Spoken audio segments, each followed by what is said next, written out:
namni quraana qoma qabateemi namni quraana harkasa qabate uumaa rabbiif malee uumaa rabbiitiif gadi hin jiru. Amata xiqqoo booda rabbiin islaamummaa kenneef. Abu Sufyaan Khalid ibn Walid amiira isaa tahee biyya Pershiyaa Umar ibn Khattab khaliifaa islaamaa tahee gaafa biyya sanirraa ka'ee hoggaa dhufu sayyida Qureeshii osoo hin ta'in nama normaal tokko taheeti Khalid jalatti dhufe. Gaafa ati kabajaa godhattee deemtu haadha abbaa kee kabajaatti gooteeti haadha fi abbaa kee qoma dhawatanii ani bar intaltitti jaabaluu siin jala baatirii qabateeti eessaa intalti abaluutu eessa jirti jaanii biyya meeqaa si dhufanii ati waa takkatti hin jinqatin hin fuunee migana gaafa fuudhaa haatan arkuuf teessan amma irraan tana waanis hin jee kana katabi yoo ilma namaa ilma dhiiraa jabaa taate addunyaan guutuun si barbaaddi gaafa ati kolkoloo taate uumaa laafaa taate ati addunyaa barbaada malee addunyaan sin barbaadu. Assalaamu alaykum wa rahmatullahi wa barakaatuh.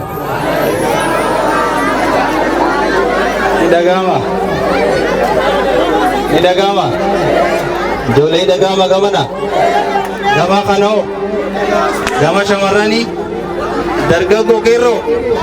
idageessanii ayyee shamarran dhaga'uutti hin jiranii mee usaa jaanii bitak. Assalaamu alaykum wa rahmatullahi wa barakatuh.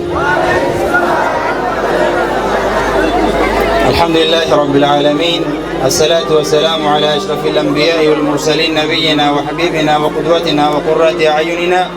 محمد صلوات ربي وسلامه عليه وعلى آله وأصحابه أجمعين وبعد شمرنا ملي سلامتي جدا فأمرين في قلبي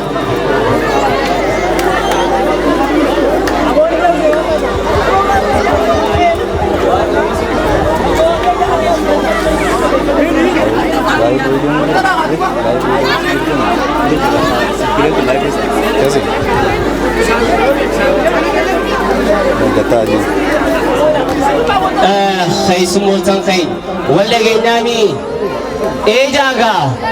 ولا جنامي والجالنامي والخبجنامي دين الججر التنيمي دين خيسنيمي خبجاغا بدين خينجا خيسما في خبجاجا أبوتي في خبجاجا عالمان في خبجاجا سغلين كاسناجا سغلين قدسناجا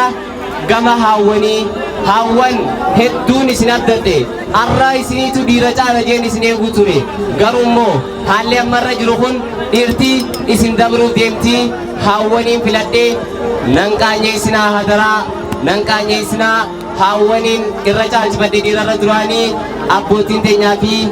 qeeroo fi dargaggoonni hundi isin caaluuf deemanii sagaleedhaan usaa injiinar waliin turtii gaarii. أي جزاكم الله خيرا وبلين خيا ونين الرانتنا سنيدامو براتوتا قرآن حفظي في أكسمتي حفظوا ديمو نمني قرآن حفظي نمني قرآن قبتي نمني قرآن قوم قبتي مي حركتو قبتي وما براتي في قدين جو خاطا بيتنا نرى نمني مالينجي namni quraana qoma qabateemi namni quraana harkasa qabate uumaa rabbiif malee uumaa rabbiitiif gadi hin jiru. Haqi shirkiif keessa waan rabbii gadi gabbarama waan na yaammadhaa jaa kolkoloo fi waan xixiqqishoo hunda keessaa bahi ol ka'ii rabbii keetiif qofa gajjay dhageessa qeerroo qeerroo namni quraanni kun ilma namaa kabajuudhaaf dhufe quraanni kun intala dhalaa kabajaatti godhe quraanni kun ilma namaa namni akka hin gabbaramnerraa rabbi qofti akka gabbaramuuf dhufe quraanni ilma namaa dukkana keessaa gama ifatti ceesisuuf dhufe ceesisee jiraas warri quraana qabate reetii suuraa addunyaa hoggane ummata tuffatamarraa ummata kabajamaa ta'e Abu Sufyaan gaafa tokko isaa mootii takka ammoo sayyida Qureeshiidhaa naggadaaf biyya isaatirraa ka'ee makkaarraa ka'ee isaa kabajamaadha isaa sayyida qureeshii damiina qureeshiidha naggadaaf biyya parshiyaa kana dhufe yeroo dhufu zabanyaan parshiyaa isa dubbisuudhaaf zabanyaan ummata parshiyaadhaa isa dubbisuuf hayyamaa hin turre maaliif biyya isaatti kabajamaadha malee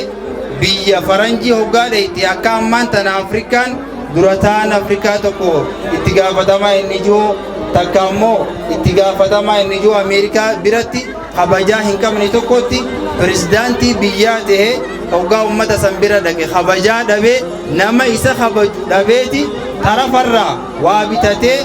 waraqaa galfatee akkanattiin isin dubbisuu fadhaa jee akkasitti hoggaa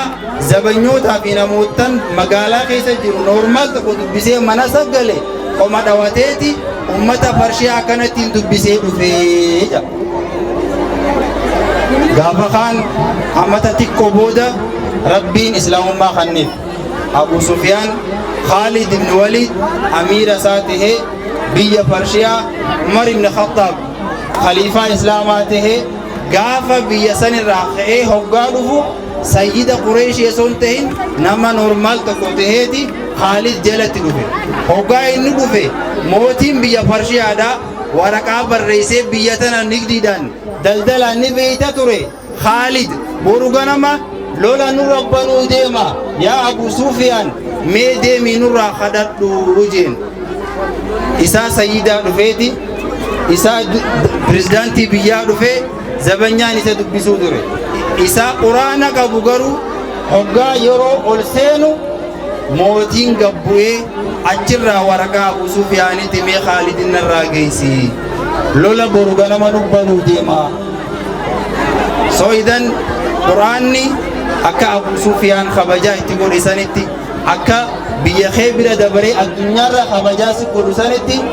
Abu Sufyaani godhetti nama hunda nama isa qabatee hunda kabajaa itti godha Abu Sufyaan quraana nafasne maalayyaa warra quraana nafase hangam takka kabaja quraanni dhageessanii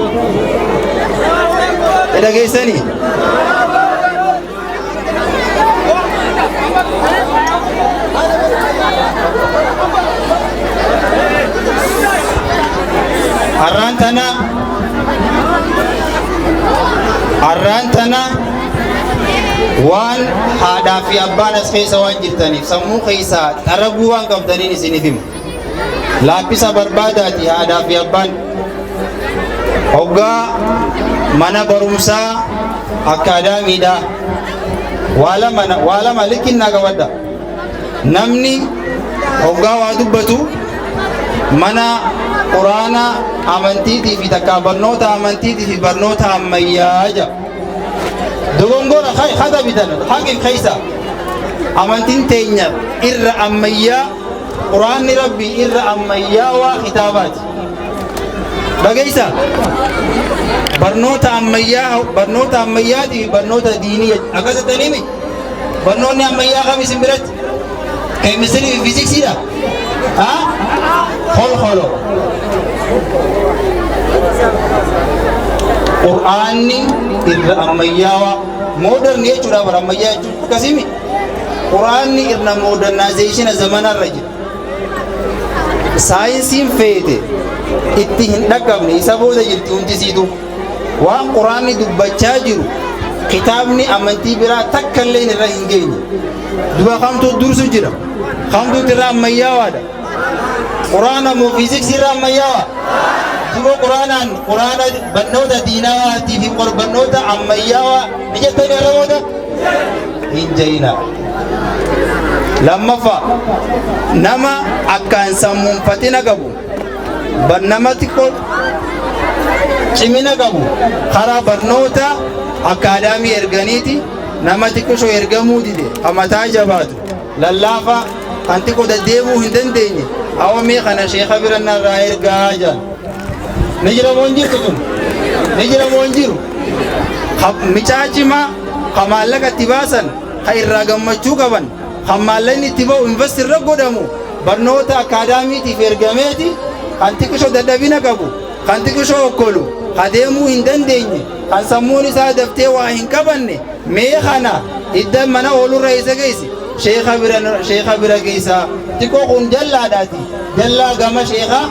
kan silaa waa irratti investu godhamu immoo kan maallaqni irratti bahu immoo kan kumaatamni irra bahu gama isaa qajeelfama hoggaasan manni amantii kun mana nama dadhaboota nama boodatti hafoota nama sammuun isaa fatinummaa hin qabne walii qabamiinsa akkasii ta'uu deemne jechuudha. Dhagageessa walii qabamiinsa dhaloonni xiqqoo booda nama okkolaa takka ammoo deemuu hin dandeenye sammuun isaa dadhabina qabdu nama waa hin fahamne nama xiqqaa nama waa xiqqishoo qofa yaadu nama gadi jalee qofa yaadu kana qofaa walii qabamee amata 20 fi amata 30 booda midhaan irra kitaabatti ergame kun sheekhatii as dhufa gaafa sheekhatii as dhufe isaa dadhabaa kitaabatti ergite ummata dadhabsiise jechuudha. Tanaaf namni jajjabaan namni faxinni ka aqlii qabu kan beekumsa qabachuu danda'u kan waan itti himte qacam godhee dabarsuu danda'u garam ergamuu qaba gama kitaaba rabbitti ergamuu qaba katabi tana Allahu akbar isi namni amma laafaa ta'e ni darbina jechuutti hin jiru nama laafaa ta'e ni darbina jechuutti hin jiru tan akka malee takkan fahamne qolqoloon namaa ni jira akkana fahama nama jajjabaa ta'e islaamummaa fadha nama cimina islaamummaa barbaada bakki hundi har'aan tana nama faxina barbaadi nama gadi jaloo wanti xiqqishoo qofa yaadu wanti xiqqoo qofa jala deemu namni barbaadu hin jiru. Shabaabni har'aan tana hoggaa guddate barnoota kutaa xiqqoo hoggaa ol siqe xiqqishoo tureetuma intala takka dubbisuu eegala namni silaa beeta mangistii irraa eeggannu namni silaa har'aan tana bakka Dr. Jeylaan irraa eeggannu intala takka jala nu jala hafa jechuudha. Intalti silaa har'aan tana bakka meeqa irraa eeggannu micaa kolkoloo tokko kan caattara irraa bahuu hin dandeenye kan sijaaraa isaa ganamaa galgala guutu kana jala nu jala hafti jechuudha. Haadhaa fi abbaan dhaloonni har'aan tana xixiqqeenyaan quraana qabate kun xiqqeenya waan guddaa qabatee beeka. Xiqqeenya waan guddaa of harka qabatee beeka. Katabi tana likitti. Yoo gaafa guddina umrii isaa ijoollee tana gaddeebiftan itti gaafatamummaa kan fudhatu nama durattis ilma namaa birattis rabbi birattis itti gaafatamni sihi katabi tana narraa. Ijoollee teessan ilmaan keenya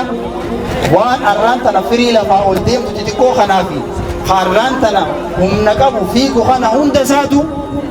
kan itti gaafatamummaa fudhatee gattaa'ee wajji haasawee maal akka barachuu qaban akkamitti akka barachuu qaban kan wajji gattaa'ee haasawu. Anaaf yaati dhageessa ijoollee xiqqishoo dargaggoo barnoota jirtaniimi barnoota keessan jabeessaa. Barnoota keessan jabeessaa. Waan akkasii jedhameetiin isinirraa bu'a. Dhiirri har'aan tana himmaan isaa guddaan fuudhaa heeruma ta'ee jira. Warri viidiyoo hedduu dalagu Sheekh Asfaan ni beekani. Yoo viidiyoo hadiisa quraanaa takka namaaf himte namni si ilaalu hin jiru. Waa'ee dhalaa takkaati waa'ee fuudhaa heerumaa yoo himte nama meeqa ilaala? Sheekh waa'ee fuudhaa heerumaa yoo haasofte bashii ilaala jechuudha. Saa dhageessanii akkasimi waa'ee ijaarsaa fi ijaartii yoo haasofte nama hedduu ilaala. Akkana jechuun namni bakki irratti xiyyeeffatu jiru dhaloonni kun eessa jiraa si garsiisa. Na dhageessaa nama jabaa ilma dhiiraa jabaa yoo taate dhageeffadhu gurraas qabi si fayyada addunyaa akhiraatti asii si fayyada dhageeffadhu yoo ilma dhiiraa jabaa taate ati intala dhalaa tamiin fuudha jettee ati hin barbaaddu isaanii si barbaada katabita intala dhalaa ta diina jabduu ta barnoota jabduu yoo taate khamiin heeruma jettee hin barbaaddu si barbaadani baatiriidha mana kam jirti jaanii dhiirri salfii qabatee ulaatee dura haadhaa fi abbaa kee ganamaa galgala silkiin cinqa gaafa ati kolkoloo dhiira jala deddeemte namni si taajamu hin jiru ati dhiira heerumuuf barbaadu ta'a dhageessa ati ilma dhiiraa taate if eeydee kabajaa qabaattee barnoota keetti jabaattee ilma dhiiraa jabaa tokko taate sammuu qabaattee hoggaa ol baate tamiin fuudha jettee hin barbaadu taati fuutu yookiin ol baatee jirti nama keessaa fagoo garta intala dhalaa jabduu taate barnoota ofii qabaattee diina hijaaba kee eeggattee gaafa ati kabajaa godhattee deemte haadha abbaa kee kabajaatti gooteeti haadhaa fi abbaan kee qoma dhawatanii ani bar intaltiti yaa baluu siin jaal maqaa kee qofa osoo hin ta'in maqaan haadhaa fi abbaa keeti ardii miti samii katabama katabi tanarra ardii irratti miti samiirra katabama gaafa san ilma dhiiraa kamiin barbaada bareedaa kamiin laalaa kamtu qabeenya qabaa hin jettu ifiifsi barbaadee fagoorraa si harkata baatirii qabateeti eeysaa intaltii abaluutun eeysa jirti jaanii biyya meeqaa si dhufanii ati waa takkatti hin cinqatin amantii keetirra cinqadhu kabiraa ifiifti rabbiin akkasiif cinqatu godha kabiraa ati amantii kee jabeeffadhu kabiraa uumaan biraa ifiifsi jabeeffatti ati rabbii kee sodaadhu uumaan biraa ifiifsi sodaatti ati rabbii kee qabadhu uumaan biraa ifiifsi jala deemti dhageessa keerroo dargaggoo hin fuunee migana gaafa fuudhaa haatan arkuuf teessan amma irraan tana waan isin jee kana katabi yoo ilma namaa ilma dhiiraa jabaa taate addunyaan guutuun si barbaaddi gaafa ati kolkoloo taate uumaa laafaa taate ati addunyaa barbaada malee addunyaan sin barbaaddu wassalaamu alaikum warahmatullahi wabarakatuh Allahu akbar Allahu akbar